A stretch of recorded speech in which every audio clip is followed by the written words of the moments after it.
Welcome everyone. दिनै जोङो आयदा 5 बेखौ जोङो सावरायगोन। बेनिखायनो आङो माखासे मिथिनो गोनां माखासे पइन्ट नोंसोरनो आङो WhatsAppनि दारै लिरनानै हरग्रोदों। दिनै जोङो 5.1 खौ जोङो सावरायनोसै। बेवहाय मा होनदों 5.1 आव माखासे ओरैबायदि सोंथि दङ बेवहाय बेफोरखौ जोङो सावरायनांगोन। बिनि अनगायैबो आङो माखासे थिउरि एसे खिन्थाना होगोन आङो।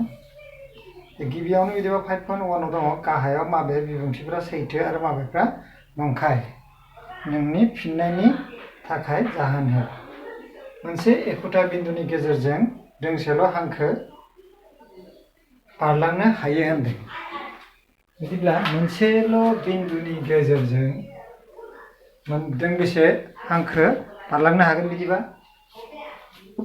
नोंसोर आनजाद खालामनानै नायनो हागौ। दोंसे, दोंनै बेबायदि सानथ्र'हायि बेजोंबो हागोन, बेजोंबो हागोन, ओरैबो हागोन। बिदिब्ला जों मिथिनांगोन मोनसे बिन्दुनि गेजेरजों सानथ्र'हायै मा हांखो बारलांनो हागौ। बिदिबा बे सोंथिया मा जागोन? नंखाय जागोन। आरो बिनिखायनो बिनि एन्सारा मा जागोन? जोबनो गैयै एन्सार। बिनिखायनो एन्सारा मा? जोबनो गैयै। ओमफ्राय नैथियाव मा होदों? जोबनो गैयै अनजिमानि हांखोफोर दङ जायफोर मोननै रोखा बिन्दुनि गेजेरजों बारलाङो। थारमाने मोननै बिन्दुनि गेजेरजों जोबनो गैयै मा हांखो बारलांनो हायो नामा होनदों। ओरै जुदि बारोबा खोथाथे खोथा हमनानै लाबाय आङो। बहाय मोनसे बिन्दु, बहाय मोनसे बिन्दु। बे मोननै बिन्दुजों जोङो दोंसेल'सो हायो। आरो जुदि बेजों बारलांनांगौबा बेजों थांनांगोन। ओरैथ' थांनो हायाबाथ' हांखो जानाय नङा, खेंख्रा जागोन। बिनिखायनो बे नैथियाबो मा जागोन? दोंनै जोबनो गैयै अनजिमानि हांखोफोरा मा मोननैल' रोखा बिन्दुनि गेजेरजों बारलाङो, बे जानाय नङा। मा दोंसेल' जागोन एन्सारा। बिदिबा गिबियाव लिरनांगोन नंखाय, मानोना मोननै बिन्दुनि गेजेरजों दोंसेल' गोथां हांखो बारलांनो हायो। थामथियाव मा दङ? दोंसे जोबथानाय हांखोनिफ्राय फारनैथिङै जोबनो गैयैसिम फोलावनो हायो। नंगौ, दोंनै बे हांखो दङ। बे हांखोखौ ओरैथिंबो बारहोलांनो हागोन, ओरैबो बारायनो हागोन। बिदिबा बियो मा नंगौ? सोंथिया मामोन? दोंसे जोबथा हांखो फारनैजों नायलाय जोबथा बिन्दु दङ।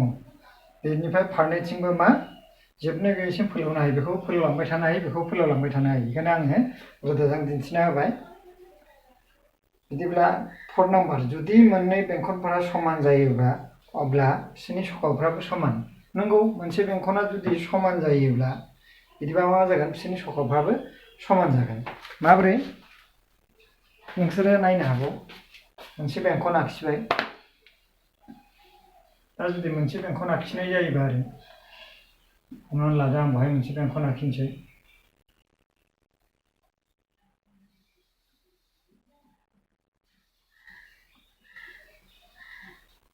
ओरै मोनसे बेंखन आखिबाय। आरो गुबुन मोनसेयाबो बेजोंनो जुदि समान जायोबा सखाव माने माखौ होनदों? बेंखननि बिन्दुनिफ्राय बेंखननि सोरगिदिं सिमासिम ओरै दाजाबनाय हांखो। आरो बे गुबुन मोनसेयाबो बेजों समानाबो। बेजों आखिनोसै आं, नायदो। बेवहाय मोनसे आखिबावनोसै आङो। बे बेंखन बिन्दु ओरै जुदि बेंखन आखिनाय जायोब्ला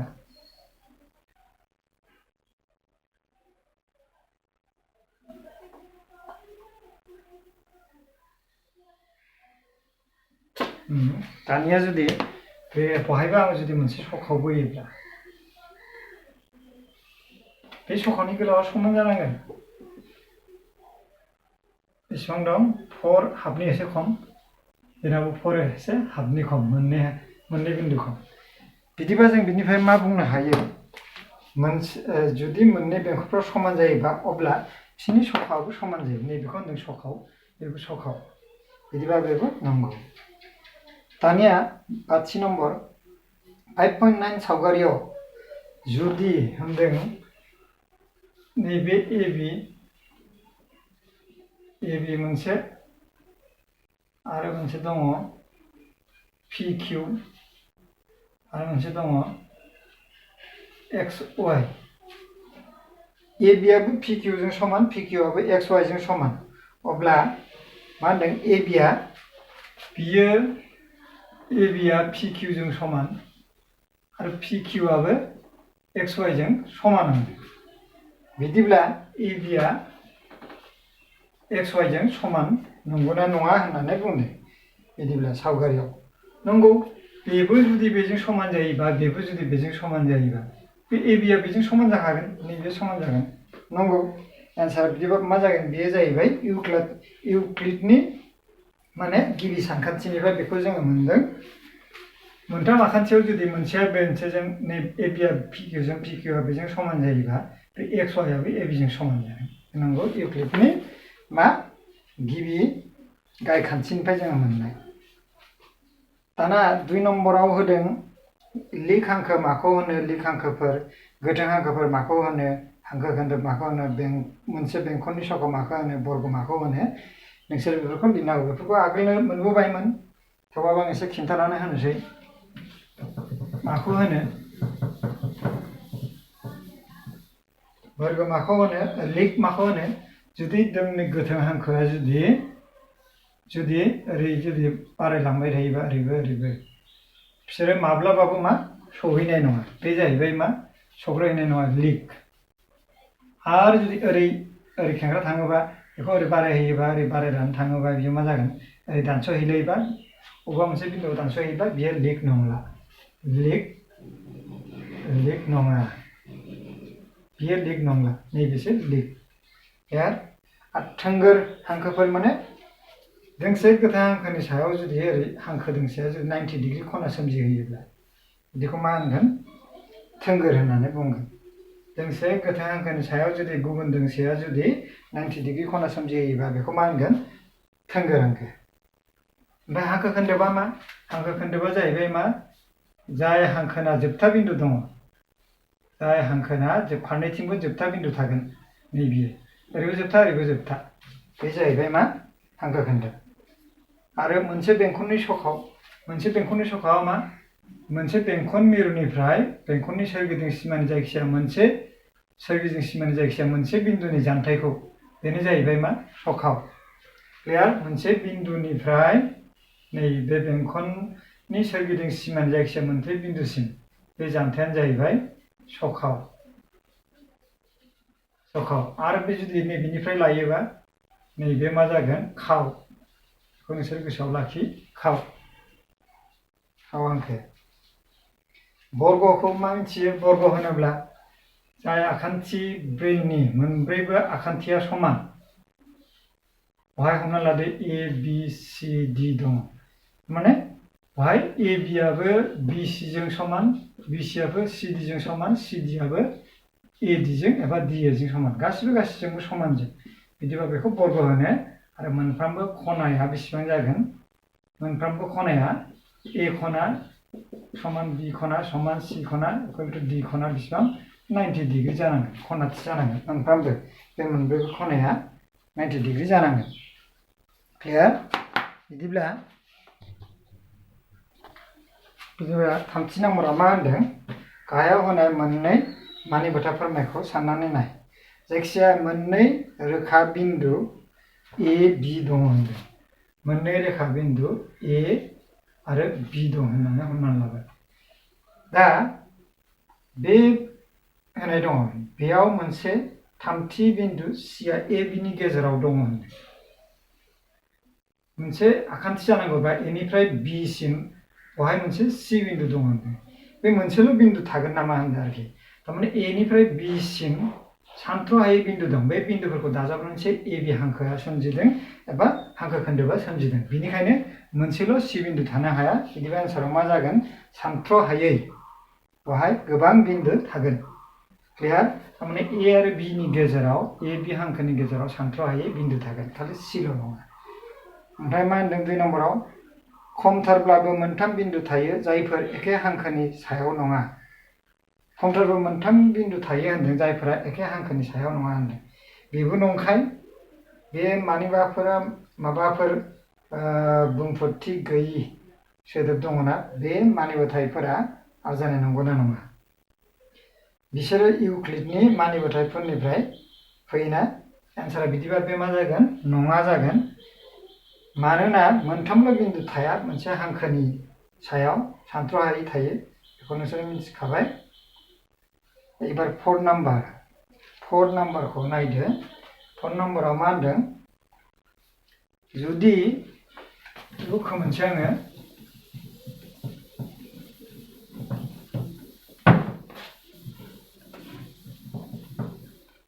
4 नाम्बारखौ नायदो 4 नाम्बाराव होनाय दङ जुदि मोनसे सिया मोननै बिन्दु ए बिनि गेजेराव थायोब्ला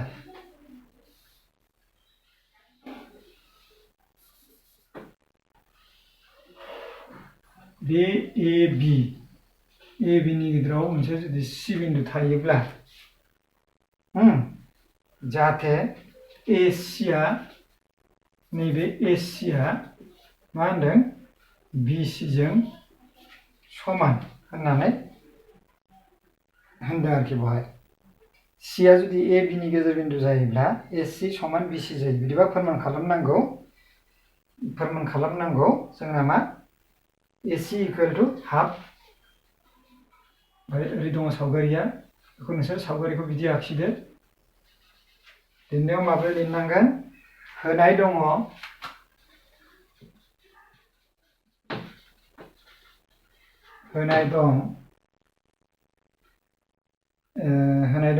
AC equal to BC अच्छा दानिया AC जों BC जों समान दा जुदि फारनैथिंबो AC दाजाबनाय जायोब्ला ओरैबो मा जागोन BC प्लास AC जागोन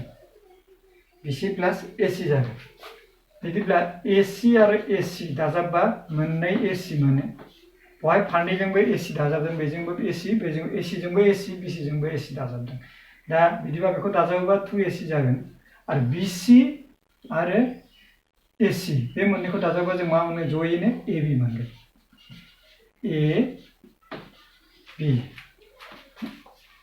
AB मोनगोन नै बियो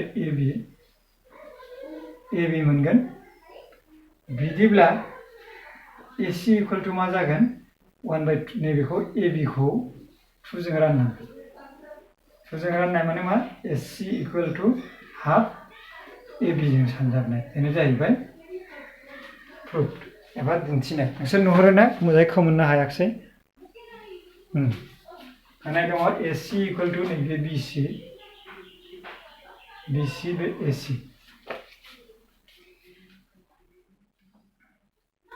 थिग बेबायदिनो 6 नम्बरखौबो आं बानायनानै होनोसै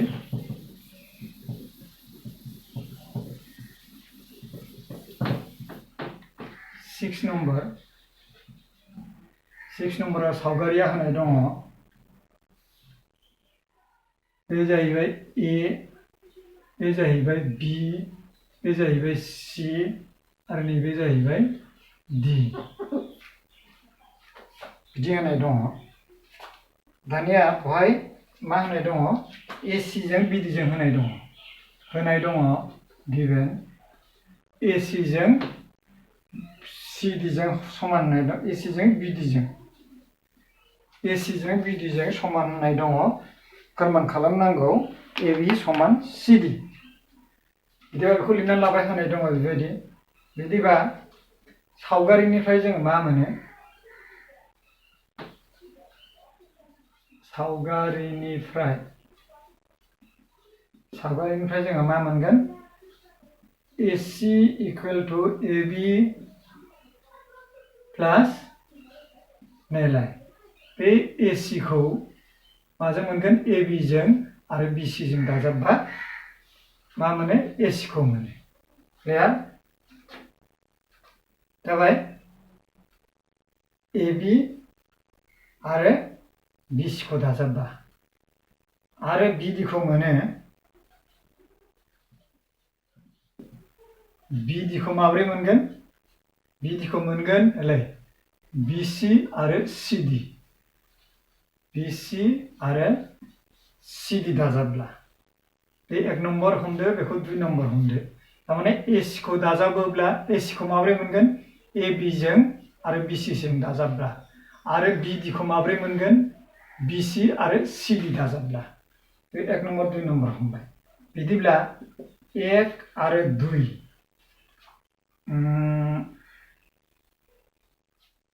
दाना 1 आरो 2 निफ्राय जों मा मोनगोन AB plus BC equal to BC plus CD नै AC आरो BD आ समानखा AC आरो BD आ समान दंखायो नैबे AC आरो BD आ बेखौ जोङो लायाखसै नै बहाय जोङो नैबे AC प्लस BD खौ लाफायाखसै मानोना बे मोननैया समानखा बहाय लिरना होनसै आङो बे AC इक्वल टू BD बे मा होनाय दंखायो होनाय दङ बेखौ आं लाखायाखसै AC प्लस बे मामोन BC बिदिबा जोंनो मा नांगौ BC आरो BC जोङो बेबो प्लास बे मोननैखौ जोङो केन्सेल खालामनो हायो केन्सेल खालामबा मा थागोन AB समान CD बिदिबा जोंनो बेखौनो फोरमान खालामफिनदों होनाय दङमोन AC समान BD आरो फोरमान खालामनांगौ AB इक्वल टू CD दानिया AC खौ माबोरै मोनो जोङो AB जों आरो BC जों दाजाबब्ला BD खौ माबोरै मोनो नैबे BD खौ BC आरो BC दाजाबब्ला दाना AC आरो BD आथ' समान होननानै होनाय दंखायो बेखौ जोंनो नांला दाना 1 आरो 2 निफ्राय जोङो नैबेखौ मोनबाय आगसिथिं लिरबाय AB प्लस BC आरो आगदाजों लिरबाय समान हांखोनि आगदाजों BC प्लस CD दाना BC आरो BC मोननैबो दाजाबथाय बे ओरै फैयोबा एबा बे ओरै थाङोबा मा जागोन हांखोआ सोलायगोन बेखायनो खेबसेनो बे मोननैखौ दानखाबाय दाननायाव मा थाखो AB आरो CD आ थाबाय जोंनाबो दिन्थिनांगौ मा AB इक्वल टू CD बेनो जाहैबाय दिन्थिनाय सर्ट आरो नोंसिना बिदिबा आङो जोब्बाय होननानै हमनानै लाबाय 5.2 आव बिदि खालामनांगौ जेबो गैया आङो आरो मोनसे गुसुङै मोनसे थिउरि मोनसे खिन्थानो नागिरदोंमोन आङो बेखौ खोमोरबाय आङो गोसोआव लाखिनांगोन दे दोंनै हांखो दङ बेबायदि बे दोंनै हांखोखौ जुदि दोंसे हांखोआ दानस'योब्ला मोननै बिन्दोआ दानस'गोन आरो बे सिङाव थानाय खनाफ्रा नैबे मोनसे हांखो ओरै आरो बे मोनसे ओरै हांखो बे हांखो दोंनैया खिन्थु मा नङा बे L आरो बे हांखोआ जाहैबाय M आरो बेखौ हमनानै लाबाय आङो